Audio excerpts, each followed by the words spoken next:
Les travaux vont bon train au musée du vignoble nantais au Palais, construit en 1995. Après une première phase concernant la toiture en automne 2018, les travaux continueront tout au long du printemps 2019. Fin 2016, le comité syndical du Pays du vignoble nantais a voté une somme de 1 500 000 € pour faire face à une réhabilitation, un aménagement en accessibilité et quelques progrès en confort intérieur au niveau du musée du vignoble. À cela s'est ajouté l'acquisition, toujours dans le même montant, de réserves sur la commune de Maison-sur-Sèvre pour mettre à l'abri, protéger, conserver les objets de la collection du musée de France du Pays du vignoble nantais. C'est pour le public et c'est aussi un souci d'exemplarité en matière de maîtrise de l'énergie, en maîtrise de l'accessibilité. La collectivité publique, dans tous ses engagements, doit montrer l'exemple. Aujourd'hui, nous avons des réserves un peu dispersées et qui sont d'une qualité moyenne. Le chantier des collections est un chantier d'importance. Il s'agit de récoller, de rassembler toutes les pièces dans les meilleures conditions d'aujourd'hui. Alors il y a un travail au niveau du nettoyage, au niveau de l'anoxie, c'est-à-dire priver de possibilité d'exister des organismes vivants à l'intérieur de chacune des pièces, en bois, en tissu, en papier. C'est faire en sorte que ces éléments de la collection soient conservés de la meilleure manière. Et nous avons travaillé avec un bureau qui s'appelle Futur Antérieur. Un certain nombre de pièces rejoindront la base nationale qui s'appelle Joconde et que vous pouvez consulter au niveau d'Internet. L'accent qui va être mis là dans quelques mois qui viennent, c'est autour du négoce, rassembler un certain nombre de pièces qui traduisent l'esprit de négoce qui a eu cours sur ce vignoble nantais et qui se poursuit aujourd'hui avec les viticulteurs qui sont à l'export et qui essaient aussi d'arroser de leur très bon muscadet, de leur millésime, l'ensemble de la restauration française, la gastronomie. À noter que la réouverture du musée aura lieu le 3 avril, et donc pendant les travaux, mais avec un accès limité pour les personnes à mobilité réduite jusqu'au milieu du mois de mai. Aujourd'hui, c'est de les déposer dans le bac de recyclage. Elle était très attendue, elle arrive. La salle multifonction de Clisson, destinée pour des événements festifs, sera proposée à la location aux particuliers, associations et professionnels. Elle est située sur l'axe Clisson-Gétigné, à proximité du site du Hellfest. Donc multifonction dans le sens où initialement on avait envisagé une salle festive, comme nos prédécesseurs d'ailleurs. Mais avec le temps, car ce projet date depuis 2003 dans les cartons des différentes équipes municipales, on est parti d'une salle festive pour les familles, pour les repas familiaux, pour les mariages, et puis ça évolue pour les associations qui souhaitent y faire des événements, et puis occasionnellement on pourra y faire des spectacles, donc lieu de diffusion culturelle, mais de manière occasionnelle. L'ensemble de l'équipement a des conditions phoniques équivalentes à une salle de spectacle, mais elle n'a pas vocation à être uniquement sur cette utilisation.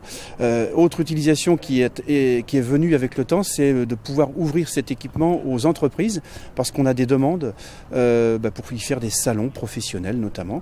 Et donc Clisson étant attractif tant du point de vue de la population que du point de vue économique, il nous a semblé utile de pouvoir ouvrir aux entreprises la vocation donc de salon.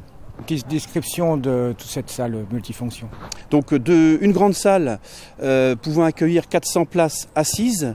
Donc c'est là, dans cette salle où il y a un espace scénique d'une centaine de mètres carrés avec une hauteur de plafond, une hauteur de bâtiment assez imposante de 12 mètres. Donc espace scénique avec des locaux techniques pour le spectacle derrière.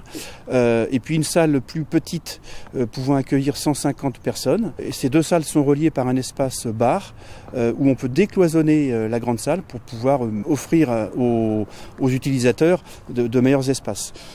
En plus de ces salles, effectivement, on a des office traiteurs pour chacune des salles. On peut utiliser la salle à plusieurs utilisateurs. On a souhaité aussi conserver les haies bocagères tout autour parce que ça permet une meilleure intégration pour déjà préserver l'environnement et puis avoir de meilleurs espaces de terrasses ouvertes sur ces verdures. Et bien sûr, succinctement, il y a un coût à tout ça ? Donc sur les coûts, là aussi pour éviter et puis faire taire un petit peu les mensonges de certaines personnes, de certains, on va dire, membres de l'opposition municipale, on est sur des coûts travaux à hauteur de 3 51 000 € hors taxes. Ces coûts sont totalement financés dans le cadre des budgets successifs. Et puis dans le cadre de la prospective financière pour les années à venir, l'ensemble des budgets prospectifs nous permettent aussi d'assumer les coûts de fonctionnement sans endetter la commune au point d'être en difficulté. Alors, d'où vient les 4,4 millions de certaines personnes ? Et bien après, quand on intègre les coûts, faut toujours donner tous les chiffres. Le coût travaux, c'est 3 51 000. Après, sur des projets comme ça, il y a les coûts d'études et de maîtrise d'œuvre qui font que, de manière à avoir toutes les dépenses comprises, ça intégrera un coût final qu'aujourd'hui on n'a pas entièrement la précision, mais on parle toujours des coûts travaux et c'est ces coûts-là qui sont importants. Côté financement, d'un montant de 3 050 620 €, autofinancé par la ville à hauteur de 1 948 188 €, le reste de subventions de l'État.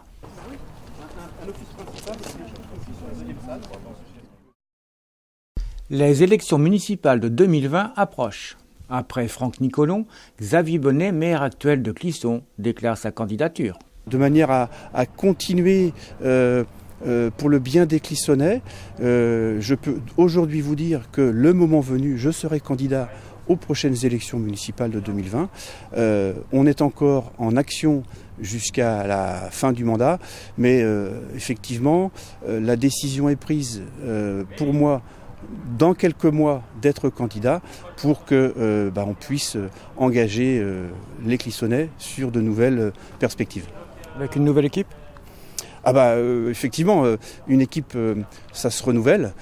Aujourd'hui, on est en train de se questionner sur l'ensemble des futurs élus ou ceux qui souhaitent arrêter. On va renouveler l'équipe à peu près 50%. Puis une dernière chose, sans faire vraiment le bilan, mais est-ce que vous êtes satisfait de ce que vous avez fait depuis le début de votre mandat ? Je vais juste vous parler quelques secondes des projets structurants. Les 5 projets structurants que nous avions la volonté d'engager dans le mandat étaient de la salle festive, donc là c'est engagé. Il y avait de rénover le quartier de la Trinité. Donc la porte Palzès va faire l'objet d'une inauguration dans quelques mois. L'objet du Tivoli est aussi engagé en termes de réflexion, donc l'engagement est tenu. Et puis la ZAC multisite a fait l'objet de nombreuses constructions, donc je reviendrai vers vous pour développer tout ça dans le cadre d'un bilan. Différence entre engagement et responsabilité. Diantre. À y réfléchir, je ne vois pas beaucoup de différences. Engager, se mettre en gage d'un côté et répondre de l'autre. La paroisse Saint-Vincent-des-Vignes organisait une soirée réflexion sur l'intitulé « S'engager pour durer ». Au programme des témoignages, des échanges en petits groupes et l'intervention de Jean-Michel Vienne, philosophe professeur honoraire à l'Université de Nantes. Alors la soirée fait partie de toutes les rencontres du vendredi qu'on a au niveau de la paroisse, et puis le pôle solidarité a en charge d'un vendredi, et on a pris ce thème-là cette année après avoir réfléchi au sein du pôle solidarité sur l'engagement, et l'engagement dans la durée ou l'engagement pour durer. Monsieur Vienne, Jean-Michel Vienne a bien accepté de venir un petit peu éclairer notre lanterne autour de tout ce qui pouvait être la démarche de l'engagement dans la société, dans le monde, à travers aussi les témoignages de 4 personnes. Et pour vous, l'engagement, c'est quoi alors ? J'ai bien aimé aussi quand il nous a rappelé que souvent c'est une réponse à un appel.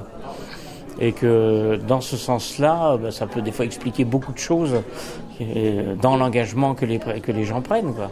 Être engagé ou s'engager, vu côté philosophe. C'est pas s'engager, c'est être engagé par l'existence qu'on mène. On a des liens qui nous mettent en lien avec les autres et qui, de ce fait, nous rendent responsables des autres. Donc on n'a pas inventé un engagement, on a constaté qu'on est déjà engagé dans des tas de relations dont on peut prendre plus ou moins la responsabilité. Ce qu'on appelle une société. Il peut y avoir une société qui est constituée par des personnes qui acceptent de reconnaître leurs liens, mais il peut y avoir aussi une société d'individus qui sont juxtaposés sans aucun rapport et sans aucune personne qui prenne en charge la vie sociale. Une société, ça peut être une entreprise, c'est pas forcément un lieu où les gens s'engagent dans l'entreprise, ça peut être une exploitation de chacun par chacun. Il peut y avoir des entreprises qui permettent des engagements véritables au bénéfice de la société civile, mais c'est pas forcément un élément indispensable de la société. Alors, c'est pas indispensable, mais est-ce très important de justement s'engager ? À mon avis, effectivement, il y a de société, de vie sociale authentique à partir du moment où chacun prend en charge les liens qui le constituent, qui le font, qui le rendent libre. Et une société ne peut se libérer que si elle est constituée de gens qui cherchent à être libres en rendant la société libre. Et d'un point de vue catholique, comment le voyez-vous ? Qu'on soit catholique ou pas, je pense qu'il y a une réalisation de ce que les catholiques seuls voient, c'est-à-dire la construction d'un monde dans lequel les hommes sont plus en relation, sont mieux sauvés, peuvent espérer plus, peuvent de plus en plus reconnaître qu'il y a une dimension d'éternité dans leur vie. J'ai essayé d'expliquer qu'à mon sens, l'éternité, c'était pas après ma mort. L'éternité, elle est déjà là maintenant, même quand je vis. Et elle est présente à chacun des instants si je prends en charge, je m'engage dans la vie que je mène. Soirée riche en partage, qui s'est bien entendu terminée par beaucoup de discussions et le traditionnel bol de riz.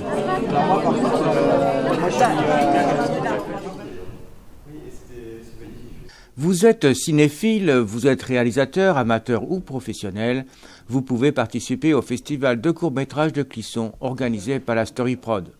En effet, le court festival nous revient cette année après le succès de la première édition en 2017. C'était un bon festival en 2017, au mois d'octobre. On a eu pas mal de participants, on a eu 16 participants et le public était au rendez-vous avec à peu près une centaine de personnes en salle. Les courts-métrages étaient de qualité, on avait des professionnels, des amateurs. Donc, quel est le concept alors de cette année ? Il va être sensiblement le même que celui de l'année dernière, donc ça va être la projection de cette fois 20 courts-métrages qui vont pouvoir aller atteindre 5 minutes générique inclus. Et donc de la même façon sur une journée de projection qui commencera le matin vers 10h et qui se clôturera par une remise des 4 prix, les mêmes prix qu'en 2017, c'est-à-dire du coup le prix de la réalisation, le prix de la meilleure interprétation, le prix du jury et celui du public. Et toujours dans la même enceinte du cinéma, voilà. Toute la journée. Et les critères de sélection ? Les critères finalement c'est à part cette durée, c'est-à-dire 5 minutes générique inclus, le thème est libre. C'est ouvert à tout le monde, amateur comme professionnel, donc il n'y a plus qu'à créer finalement. Alors le but c'est de pouvoir permettre aux participants de la région et d'ailleurs, et plus généralement toute la France, de pouvoir montrer leur court-métrage, montrer leur création, et c'est aussi de permettre au public local de découvrir le court-métrage et justement de promouvoir cette diversité culturelle. Pour le cinéma Le Connétable de Clisson, ce partenariat est d'une évidence certaine. Le festival de court-métrage, c'est du cinéma. Donc notre rôle est de promouvoir le cinéma sous toutes ses formes, de l'ouvrir à l'extérieur, Beaucoup de grands réalisateurs ont commencé par le court-métrage, donc c'était un intérêt évident d'être ouvert à ce type de festival. Alors, qu'est-ce que vous appelez le cinéma ouvert à l'extérieur ? Eh bien, on pourrait se contenter de diffuser les films qui sortent toutes les semaines, mais de temps en temps, avoir des soirées avec débat, avoir des soirées sur des thèmes particuliers, sur le court-métrage, comme cette fois-ci, c'est aussi notre rôle. Qu'est-ce que le court-métrage a de différent et qu'est-ce qu'il peut apporter par rapport à un long-métrage ? Le court-métrage impose de faire passer un message dans une durée contrainte. Donc ça oblige à un travail sur le message à délivrer, tout en respectant une qualité quand même indispensable pour une projection sur un grand écran comme le nôtre. Donc il y a la place ici au cinéma de Clisson. Oui. Attention, vos courts-métrages doivent être envoyés au plus tard le 15 juillet. Toute autre information sur le site du Court Festival à l'adresse www.lecourtfestival.com.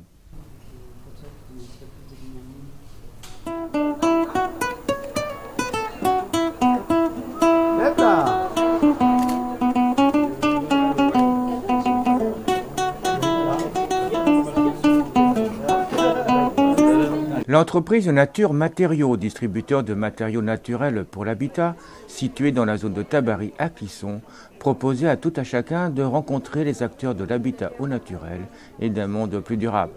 Au programme stand d'entreprises et associations, animation et dégustation de plantes sauvages, graines et végétaux. À cette porte ouverte, on a voulu positionner Pronaturea qui rentre dans le paysage un peu local. C'est une association, en fait, on l'a appelé les réseaux des bâtisseurs responsables, mais à titre plus large que le bâti, en fait, puisqu'on est dans le domaine ici de la construction, de la rénovation des bâtiments. On est aussi dans le domaine de l'intérieur de la vie sociale et de l'extérieur dans son environnement, la nature. Enfin, l'angle, il est de se dire que, bon, on a les matériaux d'accord, mais au-delà, il faut avoir la santé, il faut être en accord, être plus sympa, entre guillemets, avec la nature, de façon à ce que nous aussi, on soit plus sympa entre nous. Et donc, on accueille des gens comme des naturopathes, plantes sauvages comestibles, la cuisine alternative, les cuissons douces, tout un tas de connaissances, de savoirs qui, au sein d'une association telle que Pronaturea, permettent d'être partagés et d'être diffusés à un plus grand nombre. L'objectif, l'intention de Pronaturea, c'est de diffuser cette information-là, de mettre à son service auprès des particuliers, des clients, une équipe de professionnels qui sont responsables et socialement avec une éthique liée entre eux par un réseau qui les lie et qui les responsabilise. Et si... Bon, c'est une logique, si on est responsable entre nous, on l'est envers soi-même et on l'est envers ses clients. Alors vous acceptez tout le monde ? En fait, les personnes jusqu'à maintenant qui sont inscrites sont venues, entre guillemets, naturellement. Donc il n'y a pas eu de sélection, entre guillemets, de personnes. Quoi. Ouvert encore à d'autres membres ? Oui, bien sûr, oui. On est encore ouvert puisqu'on n'a encore pas tous les corps de métier, entre guillemets, pour ce qui concerne le bâti, mais on a aussi des bonnes nouvelles, comme par exemple sur la porte ouverte, il y a le réseau des récupérateurs et le réseau des Amousillons qui réparent les petits objets, qui seront présents aussi l'année prochaine pour exposer leur savoir-faire.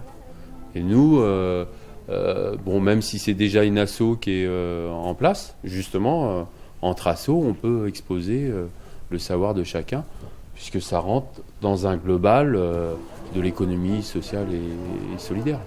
Si vous désirez rejoindre Pronaturea, direction le site internet à l'adresse www.pronaturea.fr ou par contact pronaturea@gmail.com, à la condition que vous partagez les valeurs que sont l'engagement, le respect et la confiance.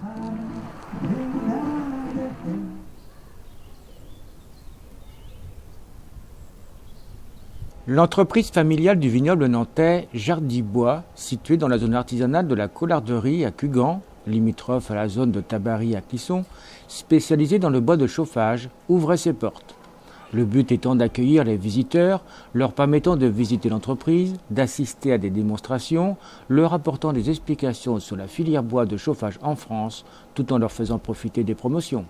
Alors on propose essentiellement du bois de chauffage et on s'est un petit peu diversifié sur tout ce qui est piqué, paillage et puis et planches de coffrage, planches de volige, tout ce qui est produit un petit peu atypique qui ne se trouve pas dans le commerce, on va dire dans les grandes chaînes de distribution, quoi.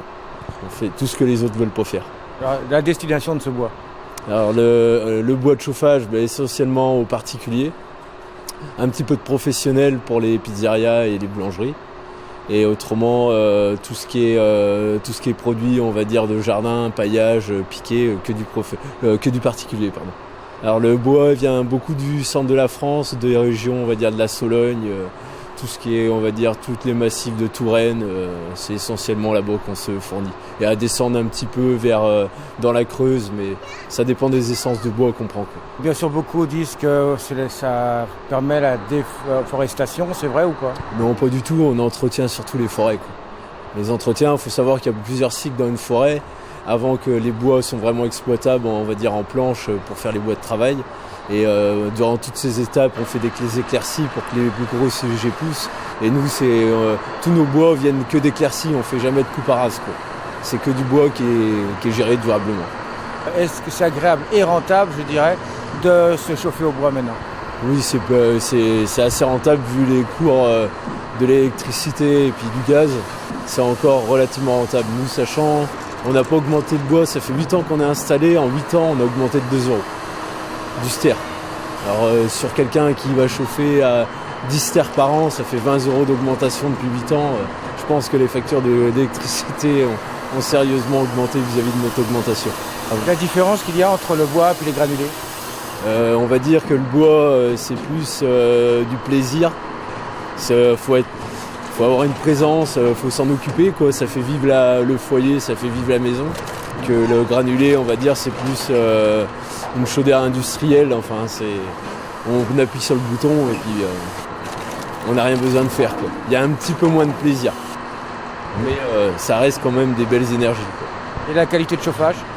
Au niveau de la qualité, on va dire la chaleur bois bûche est plus douce, et on va dire la chaleur au granulé, c'est plus de la chaleur, on va dire un peu plus agressif, c'est un peu plus sec.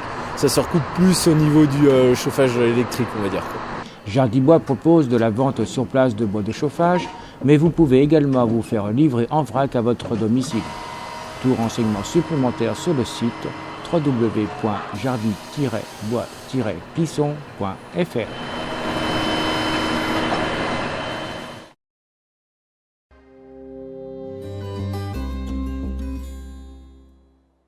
Je suis responsable d'un laboratoire de recherche et développement au CEA Liten.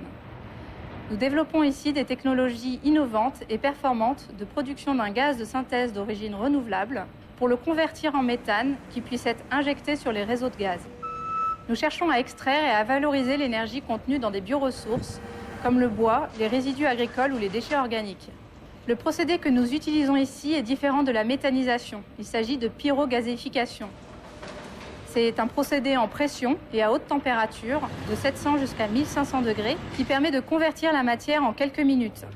La pyrogazéification présente de nombreux atouts. Tout d'abord, le taux de conversion de la matière en gaz est très élevé, ce qui permet de réduire les résidus solides. Ensuite, nous ne produisons pas de fumée de combustion. Le CO2 qui est généré en gazéification est également converti en méthane, ce qui permet de réduire les émissions de gaz à effet de serre. Et enfin, la pyrogazéification permet de valoriser un large panel de ressources, parfois difficiles à traiter par les voies conventionnelles. La pyrogazéification permet de produire une énergie renouvelable à partir des ressources présentes sur le territoire et peu valorisées jusqu'ici. Le CEA accompagne l'industrie et les territoires dans la transition écologique et soutient la mise en place d'une autonomie énergétique.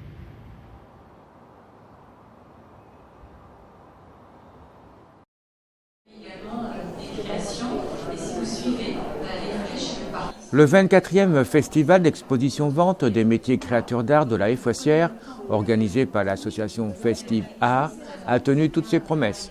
Quantité, qualité, originalité des œuvres a fait le bonheur des visiteurs venus nombreux encore cette année pendant les 3 jours du festival.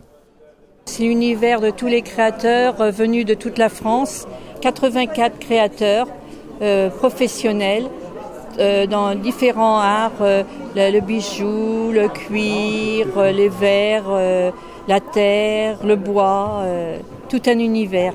On est parrainé par les ateliers d'art de France, la mission de métiers d'art de la région des Pays-de-Loire et la Chambre des métiers. Et on a eu la joie d'apprendre qu'on rentrait entre le 10e et 14e Salon de France en métiers d'art. Belle consécration. Oui, belle consécration, créée en 92. Voilà notre récompense. Avec une équipe? Une équipe, oui, de 5 personnes qui m'accompagnent. On est 6 dans le bureau qui travaillent avec acharnement toute l'année. 75% des artistes viennent des Pays de la Loire, d'autres de Bretagne, Aquitaine, Normandie et région Centre-Val de Loire. C'est la première fois que je fais le festival ici, le salon, le grand salon.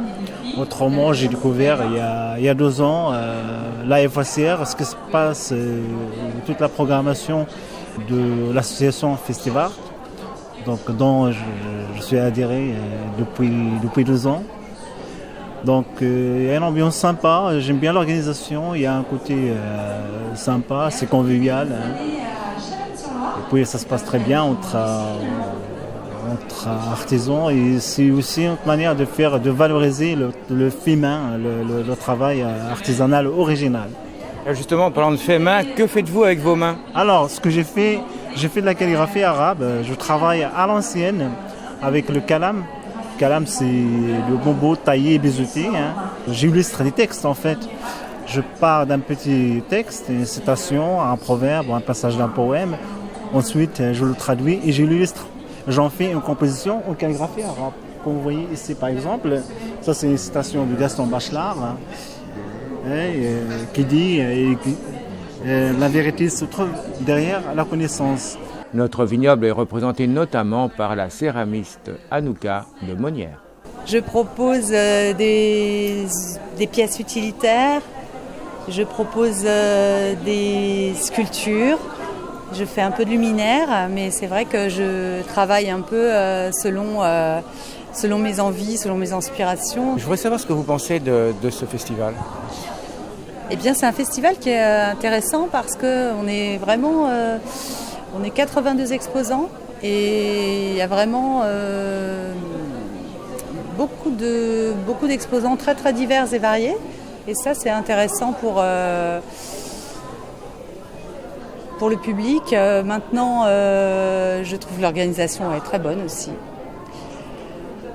Les organisateurs sont adorables. Ça, là-dessus, vraiment, on a été super accueillis. Et voilà, c'est très clair, c'est spacieux, on a de la place. Et voilà, maintenant... Et le public, il est comment? Le public, chaleureux, ils sont très agréables. Un festival de qualité qui a ravi visiteurs et exposants. Des oiseaux vivants, drôles, je trouve que ça. Où est passé Darwin? Une pièce écrite par Joël Bonnemaison, que nous sommes 4 en scène, et ce soir nous allons jouer cette belle pièce pour l'association Andy Chien. Au théâtre l'autre soir et à 13 Septier, on donnait une comédie déjantée à la salle municipale au profit de l'association Andy Chien. Association qui procure des chiens dressés pour aider les personnes atteintes de handicap, comme le précise l'ambassadrice de l'association, Sylvie Huchet. Le théâtre français est toujours debout, malgré mon absence. Toujours debout, comme le veau d'or. Dis donc, Sarah, c'était comment Londres? L'association pour les chiens, pour les personnes à mobilité réduite. Nous sommes une association qui a été créée en 1989, donc on fête les 30 ans cette année, et qui a remis plus de 2100 chiens. Des chiens pour les personnes à mobilité réduite, donc le chien d'assistance, des chiens d'éveil pour les enfants ou adultes trisomiques épileptiques, et un premier chien judiciaire qui a été remis à Cahors la semaine dernière. C'est l'occasion de faire connaître l'association et puis récolter des dons. Mon objectif de ce soir, c'est de récolter 1 000 € pour acheter un chiot qui partira en éducation. La pièce met en scène une grande tragédienne française des années folles, Sarah Bernard. De retour de Londres, elle doit commencer une tournée en France. Mais elle a perdu son chien et ne montera sur les planches, car elle est capricieuse, que si on lui retrouve son animal. Il s'appelle Darwin. J'ai retrouvé Darwin!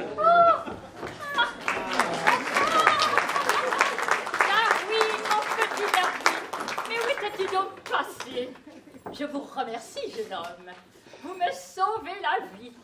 Le public a été nombreux à assister à la représentation, dont la recette aura permis l'achat d'un chien dressé pour venir en aide à une personne atteinte d'un handicap. On ne voulait pas que je vienne ce soir, mais moi, je tenais à venir. Une artiste, voyez-vous, ça doit toujours être avec son public. Ça ne doit rendre compte qu'à son public, qu'à vous. Moi, la tempéramentale, je vous demande, vous voulez me siffler? Non! Non! Eh bien, si vous ne me sifflez pas, il faut m'applaudir. Oui!